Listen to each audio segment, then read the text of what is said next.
শিব মন্দির, কালী মন্দির সহ অন্যান্য হিন্দু দেবদেবীর মন্দির তো আপনারা অনেকেই দেখেছেন, কিন্তু আপনারা কি কোনোদিন এলিয়েনের মন্দির দেখেছেন? হ্যাঁ, ঠিকই শুনলেন। ভারতে বর্তমানে এমন একটা মন্দির রয়েছে যেখানে ভগবানের মতো করে পুজো করা হয় একটি এলিয়েনের মূর্তির। শুধু তাই নয়, সেই এলাকার মানুষজন বলেন তারা নাকি নিজের চোখে এলিয়েন এবং তাদের ইউএফও দেখেছেন, তাও একবার নয়, দুবার। আর এই মন্দিরটা রয়েছে দক্ষিণ ভারতের তামিলনাড়ু রাজ্যের একটা ছোট্ট গ্রামে। তাহলে চলুন আজকের ভিডিওতে জেনে নেওয়া যাক ভারতের এই ইউনিক এলিয়েন মন্দিরের ব্যাপারেই বিস্তারিত।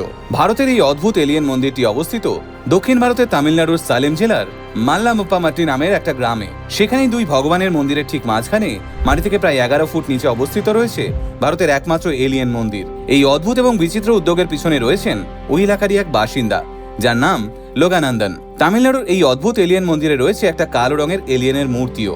এই মূর্তির উচ্চতা মোটামুটি 6 ফুটের কাছাকাছি এবং এই মূর্তির পেটের কাছে রয়েছে একটা অদ্ভুত সিম্বল, যেটাকে দেখলে অনেকটা ইউএফওর মতো মনে হয়। প্রতিদিন গ্রামের মানুষেরা এই মন্দিরে এসে প্রণাম করে যান এবং এই এলিয়েন ভগবানের আশীর্বাদ নিয়ে যান। শুধু তাই নয়, প্রতি 3 মাস অন্তর একবার রাত্রি 12টার সময় এই এলিয়েনের বড় করে পুজোও করা হয়, যে পুজোতে আমন্ত্রিত থাকেন গ্রাম প্রধান সহ আশপাশের সমস্ত গ্রামের মানুষজন। লোগানন্দনের এই মন্দিরে এলিয়েন মূর্তির ঠিক উল্টো দিকে রয়েছে ঋষি অগস্ত্যার মূর্তি। হিন্দু ধর্মের সপ্তঋষিদের মধ্যে ঋষি অগস্ত্যা অন্যতম এবং তামিল সাহিত্য ও সিদ্ধা মেডিসিনের জগতে তিনি একজন কাল্ট ক্লাসিক। এই মন্দিরে ঋষি অগস্ত্যার যে মূর্তিটি আপনারা দেখতে পাবেন, সেখানে ঋষিকে দেখানো হয়েছে উড়ন্ত অবস্থায় এবং তার গলায় রয়েছে একটি শিবলিঙ্গ। আর এখান থেকেই মানুষজনের মনে এই মন্দিরের ব্যাপারে একটা বিশ্বাস তৈরি হয়েছে। কিন্তু এখন আপনার মনে প্রশ্ন আসতেই পারে, হঠাৎ কেন কেউ এই ভিন গ্রহের প্রাণীদের জন্য এমন একটা মন্দির বানাতে যাবে? এই প্রশ্নের উত্তর খুঁজতে গেলে আমাদের ডুব দিতে হবে লোগানন্দনের বিশ্বাসের জগতে।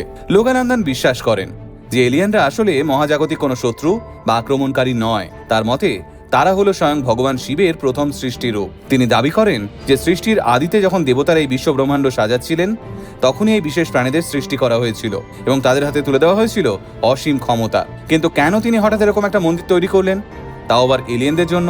এই প্রশ্নের উত্তরে লোগানন্দন বলেন এই মন্দিরটা তিনি তৈরি করেছেন এলিয়েনদের কাছ থেকে পাওয়া আদেশেই। এলিয়েনরা নাকি একাধিকবার ভারতে এসেছিলেন এবং তার সাথে সরাসরি কথা বলেছেন, আর তারা চলে যাওয়ার সময় নিজেরাই লোগানন্দনকে নির্দেশ দিয়ে গিয়েছেন এই মন্দির তৈরির জন্য।